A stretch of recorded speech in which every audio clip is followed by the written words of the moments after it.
it's us, the Mahojos. Hi! This is a bit of a strange start to a second bonus episode because you'll hear another welcome in a minute from when we first recorded this episode. But we've got some great news. So we wanted to put this welcome ahead of the next welcome because we've hit over 1,100 downloads of our little podcast. So we're just jumping in ahead of this bonus episode to say thank you so much. Woo! Thank you! Ollie says thank you too. We're really grateful for all your support. We'd love to hear where you are in the world. Give us a shout on our social media channels. Say hi. Let us know what you think of the podcast. But for now, let's get into the real business of bonus episode 2. See you later. Enjoy the next welcome. Welcome to our second bonus episode of Living Life Differently. I'm Ali. I'm Amy. We're the Mahojos and we're coming to you live. Well, not live when you listen to this because it's a bonus episode. We're alive, but the episode isn't live. But we're coming to you from our static caravan in South Wales on a farm. And we just thought we'd give you a bit of a life update, really, with the way that we're living our lives and what we've been up to. So we just thought we'd cover a few things. What's been going on, some good things and some not so good things. What's been going on, eh? So, in the past couple of weeks, I've managed to get my Maltese citizenship. Woo! I was fortunate enough to marry a Malteser. So I've managed to get Maltese citizenship through marriage. Yeah, so the background to this is that my family, my grandmother and that side of the family is Maltese. So probably a couple of years ago, my dad and my mum, they managed to get their Maltese citizenship and have applied for passports. And this was kind of before all the Brexit stuff. And at the time when my dad did it, I was like, I'm not sure why he's doing that. I don't see the point in it, etc. But as we got closer to Brexit, it just seemed like a really good idea to have this dual citizenship and to kind of go down that path. So I started the process, and then because we're married, obviously, you've come on board as well. So we're both... Come on board? Well, you know what I mean. No, come on board the citizenship train. Come on. Whoop, whoop. Let's go to Malta. Also, the fact that we lived there for a couple of years, and obviously, sorry, Dizzy's walking around in the background. She's going to the vets tomorrow to have her nails clipped, so it'll be a quieter episode. But yeah, the citizenship, we just think it's a really good idea to have the second status, if you like. And with the Brexit travel rules now being a little bit awkward for long-term travel, we ultimately want to get our Maltese passports, and then we kind of beat Brexit in a way, don't we? It means we've got the ability to travel where and when we want to, for as long as we want to. And it just takes that kind of fear of what could potentially become an awkward situation, and just takes that and just makes it really, really simple. Yeah, because at the moment, and I know we're just sat in the garden still, we haven't managed to get to Europe in our campervan yet, but if the borders do open and international travel resumes, we as UK citizens can only travel for 90 days in a 180-day period. So that's 3 months, and that wasn't what we had in mind, was it? We didn't think we'd be sat in the garden for 7 months, mind. It's a very nice garden. It is a nice garden. But yeah, so that was one fantastic thing that happened in the, since the last bonus episode that we spoke to you about. Amy's got a Maltese citizenship, so we're really happy about that. Something else is also, we calculated my wages, my maternity pay, and obviously we're 7 months into that now. And we were kind of a little bit disappointed that we'd miscalculated and weren't getting as much as we expected. Obviously, it's the only wage we've got between the two of us, so it was a bit of a disappointment, but we've managed. We've done absolutely fine on it. And then last month, I had a £2,000 pay rise. So I had to ring payroll to check NHS pay. If anyone works for the NHS, there's always mistakes, and then they ask for it back the following month, so you need to sort it out straight away. But there was a mistake that they hadn't been paying me statutory maternity pay, so they paid it in one big lump sum. So that was nice to get a nice big pay bonus. Yeah, that was a massive, massive bonus, wasn't it? It was also a bit disappointing because, like you said, we'd figured out the calculations before we took this year off together. The background is that I'm on a career break from the National Probation Service, and we crunched the numbers, didn't we, before we made this decision? Before Ollie came along, we were like, right, can we do this year of travel and adventure? What's it going to cost? Can we do it on just your maternity pay and plus a little bit of my kind of part-time freelance income as well? And we worked it out that we could. And then when that first pay packet came, that first maternity pay came, after Ollie was born, we were both like, oh crap, I think we've got our numbers wrong. And they were adamant that like, no, this is correct. This is what you're going to be paid each month. And we were like, okay, this is still doable, but it was a little bit uncomfortable. So then to get that windfall, it was like, whoa! Felt like we'd won the lottery. Let's go and get brakes on the car. Yeah, that's what it comes down to then, though. It's like, okay, let's pay off this or let's pay off that. Like I had a very small amount, but a little bit of money on my credit card. It's like, okay, we'll pay that off. We'll buy new brakes. We'll buy this. We'll do that. And before you know it, it's dwindled. Yeah. It hasn't gone, but it has dwindled right down. But the car's doing well. Yeah. So, it'll be interesting to see what the next pay is and how that might have changed. So anyway, that was another massive win for us. So citizenship, high five. Maternity back pay, high five.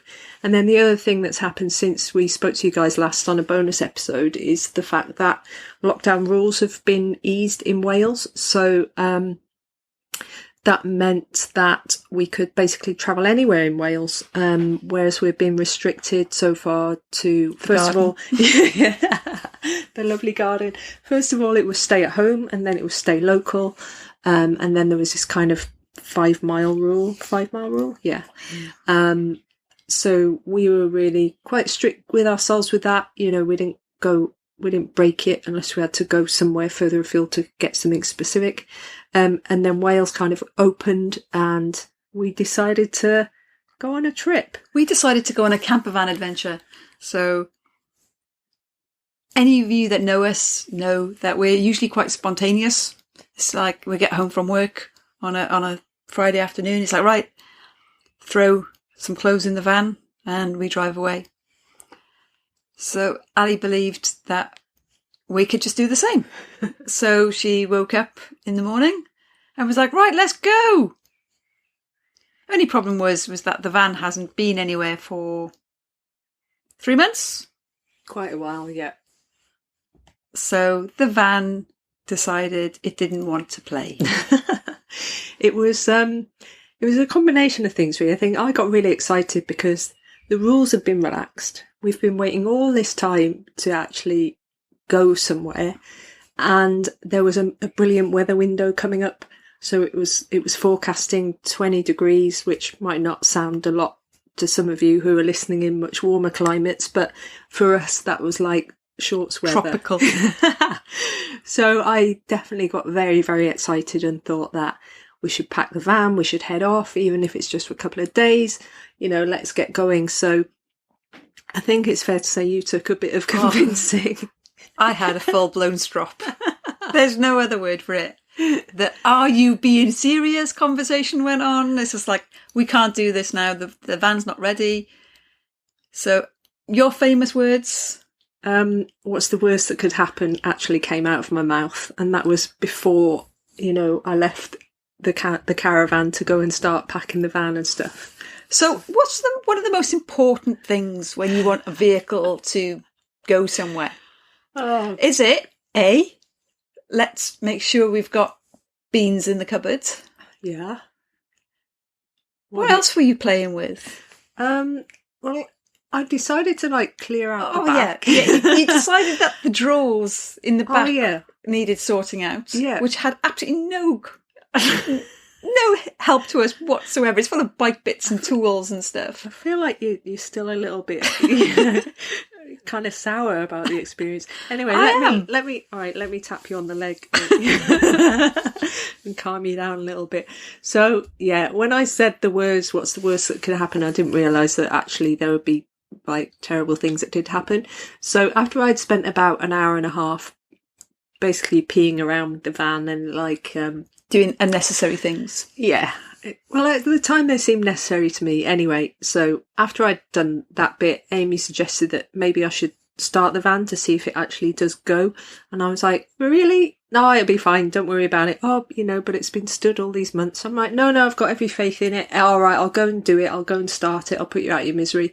I go to turn the key and nothing happened. The battery's absolutely flat. So I think you must have... I think I threw something. Not at me. No, God, no. But then you took over and kind of did the proper packing things. And probably about 6 hours later, and I'm not kidding, I'd found a little campsite in mid-Wales. I'd give them a ring and they said, yeah, you're welcome to come along as long as you're self-contained, because that's one of the rules about travel at the time in Wales. Only self-contained accommodation was open and you could only go away in a campervan if you had all your own facilities on board, because there was nothing open at campsites. So we set off, Amy with gritted teeth, Ollie and Dizzy in the van with all their stuff packed, which I think they've got more stuff than us. Oh my God, it's gone from being really simple, just literally and I don't think it's a case of Ollie has that much stuff. It's when you turn around and go, right, we're going to go away for a week, get ready, go. Well, yeah, I just figured that if we're going to go away, let's go away full Monty, and just pack everything we think we might need, and then if we have a good time we can stay longer. Anyway, that didn't happen, so you might have, I don't know if you're following us on Instagram or Facebook, but we literally left the farm. I don't know if you're in a good mood by then, but anyway, we left the farm and it's farm lanes until you get to the main road, and there's a little bit of a hill to get up to the main road, and the van just wasn't pulling up the hill the way it normally does. We used to own a T4 that was scared of hills. It would literally see a hill in the distance and start to slow down, and it felt like I was driving that. There was just nothing, no, and it's such a powerful van, ours. There was just absolutely nothing there to help me get up the hill. Yeah, we've got a Mercedes Sprinter. It's a long wheelbase, so it is a big van, but it's 2003, so it's not brand new or anything like that, but it's an absolute powerhouse on hills, and there was just something really wrong. So we got onto the main road, and then we drop down a hill, don't we, to get to We're fine down the hill. We dropped down a hill onto the main road going up to mid-Wales, which is a dual carriageway. And as Amy pulled us onto the dual carriageway, which again was up a slip road, up a bit of an incline, there was just such a massive lack of power. And we're both looking at each other thinking, oh, crap, what's gone on here? And it was at that moment that we both remembered that one of our MOT suggestions was that we needed to get a weld on the exhaust because there was some corrosion. So that was a bit of a light bulb moment, wasn't it? And we just completely forgot about it. It was one of those, it's like, oh yeah, that's really important. We need to make sure we do that. Gone. Yeah.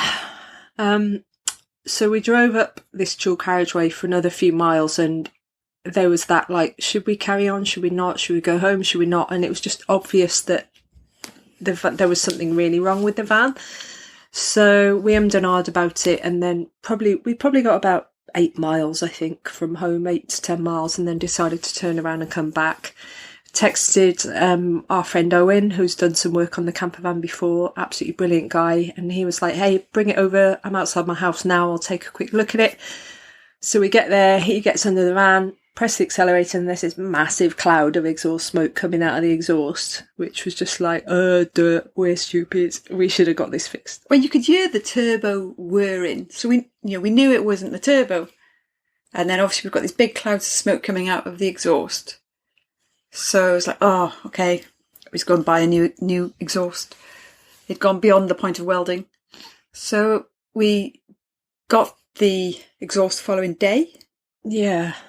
So, yeah, in that good weather window. Yeah, in that window where we were supposed to be drinking buds and loving life. Yeah. We ended up fitting a new exhaust to the van.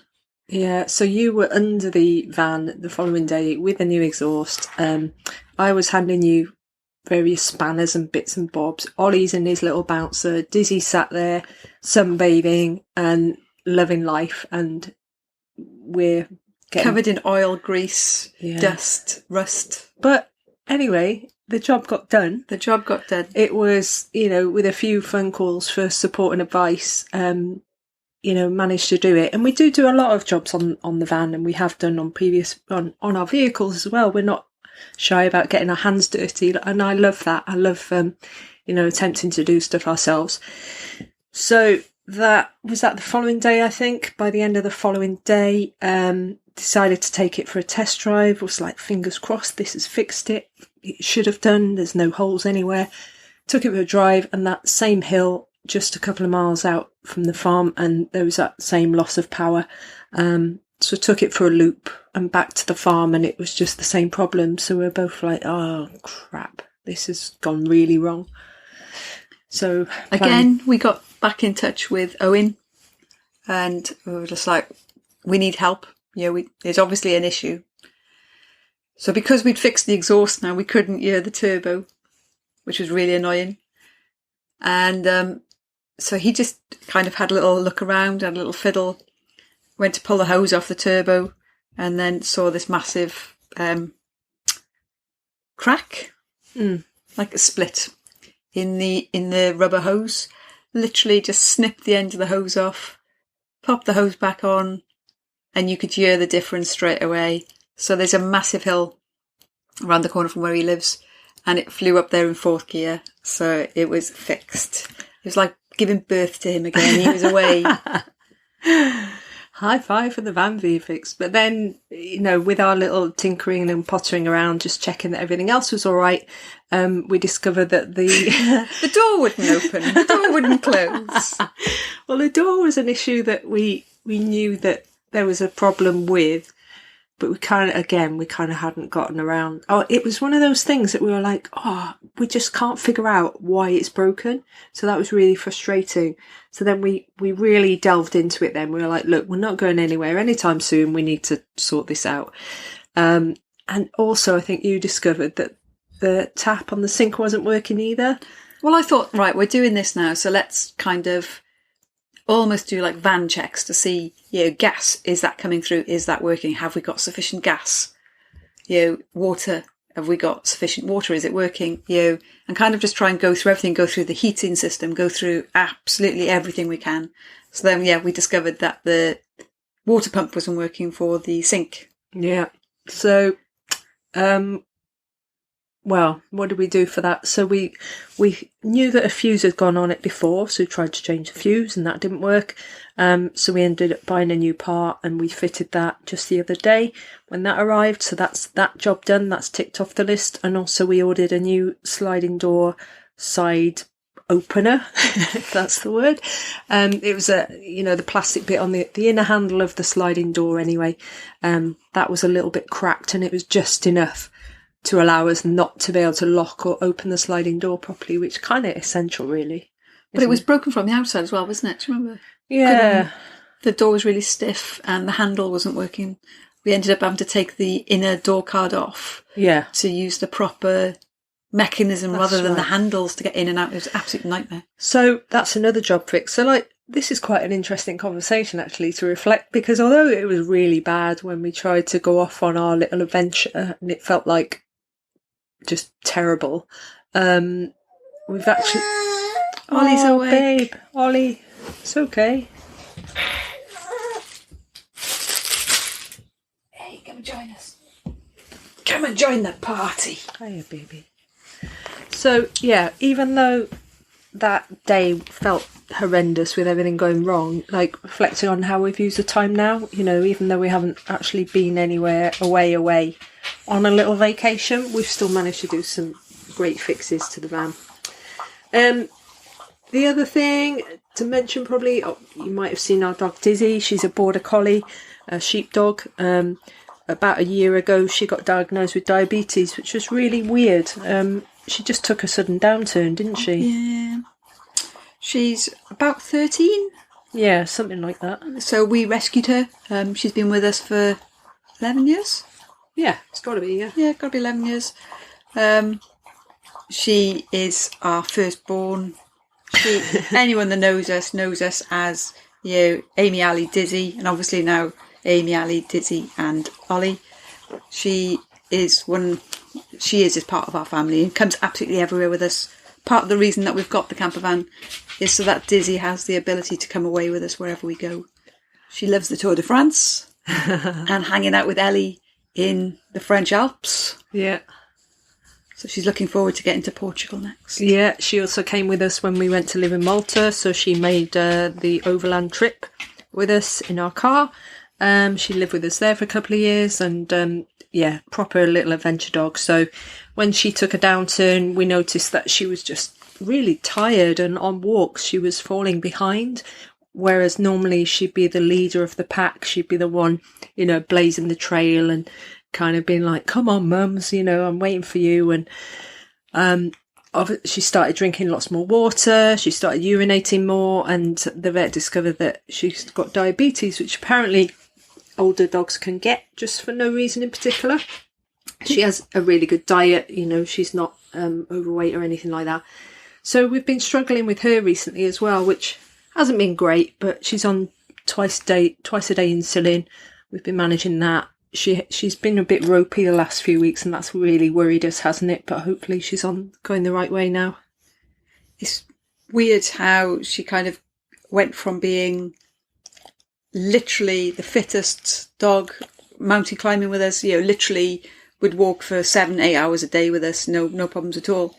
So literally it's kind of just that little bit, almost as if she had a bad paw, but it wasn't her feet. It was just literally exhaustion and just didn't want to go any further. Yeah. So shout out to Dizzy. She's actually pottering around in the background, which kind of brings us on to the last bit of our little daily update as she goes and gets on the sofa. She's like, I'm just going to have a little sit down. And relax. And there we go. So Amy, set the scene. How do we normally record podcasts? Okay, so there's normally trying to satisfy Ollie so that Ollie sits quietly. Or is asleep. At the moment, he's sat on my lap, holding my hands, and he kind of looks around at everyone as if to say, what's going on? What doing we? So, when we started this podcast, we were, I think, in my naivety, maybe, or our naivety, we were really hopeful that we could, organise it so that we're co-host, which I'm delighted to say we've managed to do on episode 6, I think. It's quite amusing though that we'll start the podcast together, and Ollie would be great. He'll either be sat there quiet, enjoying just listening to us, or watching the videos, and then all of a sudden he'd be like, no, I'm not doing this anymore. So it's just that typical child thing where it's like, no, I'm bored now. Yeah, I'm going to make an awful noise. Dizzy starts patting round with her nails, or drinking loads and loads of water, or barking to go out. Yeah, so we've managed to do it so far, and on episode 6, Amy's managed to come in as co-host as well, which is fantastic, which is what I always wanted. And on future episodes, you've managed to jump in and out as well, which is great. But just to set the scene right now, so we're in the lounge of our static caravan. It's about 7:30 at night. Dizzy's on the sofa, Ollie's on Amy's lap. We've got our microphone in front of us, a laptop with a few notes about what we want to talk about. And it's just really nice to be having these conversations with these amazing women, isn't it? Yeah.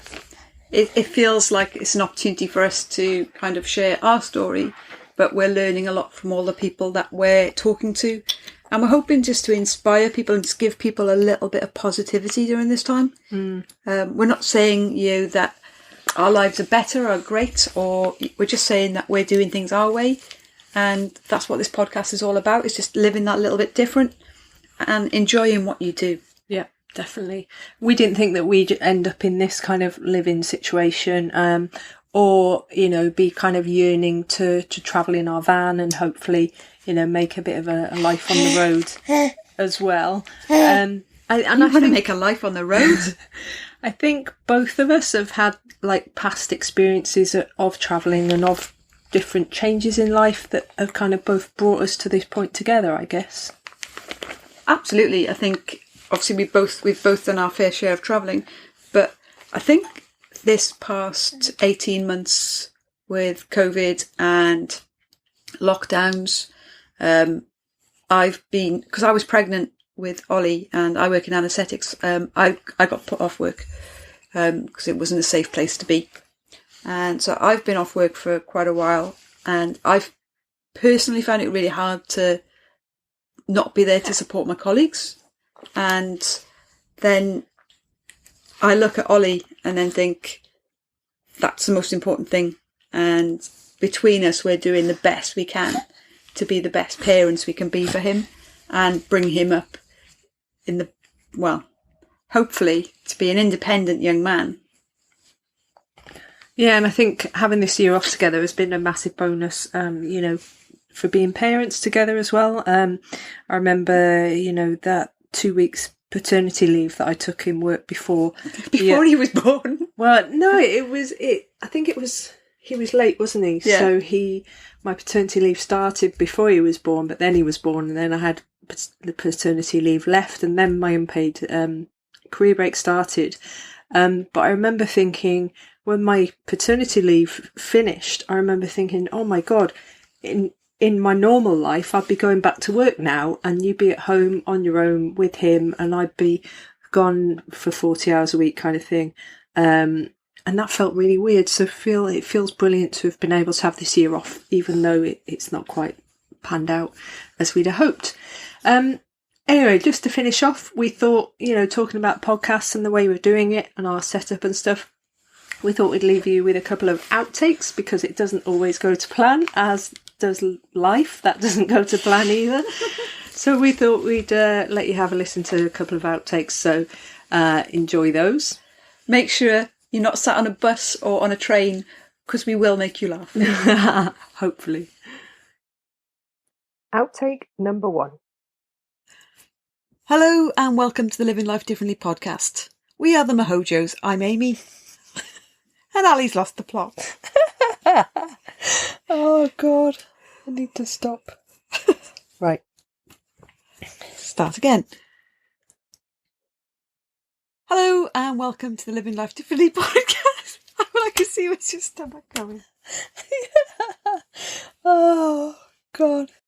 Outtake number 2. Recording in bed with a microphone balanced precariously.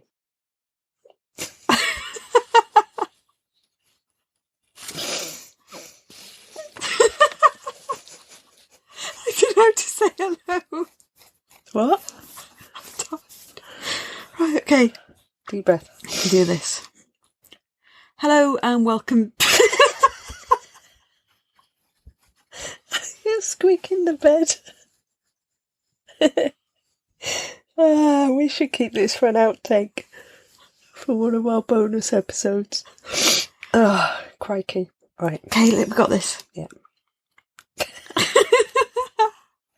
Right, serious now. I'm bringing on to the baby because he's right away.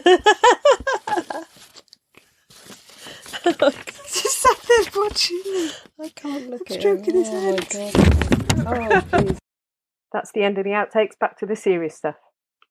So, thank you for being part of our journey and inspiring us to continue to make these little podcasts. We're speaking to some incredible people, enjoying every minute of it, and looking forward to seeing what comes next. Exciting. So wherever you are in the world, stay safe, and we'll speak to you soon. Bye.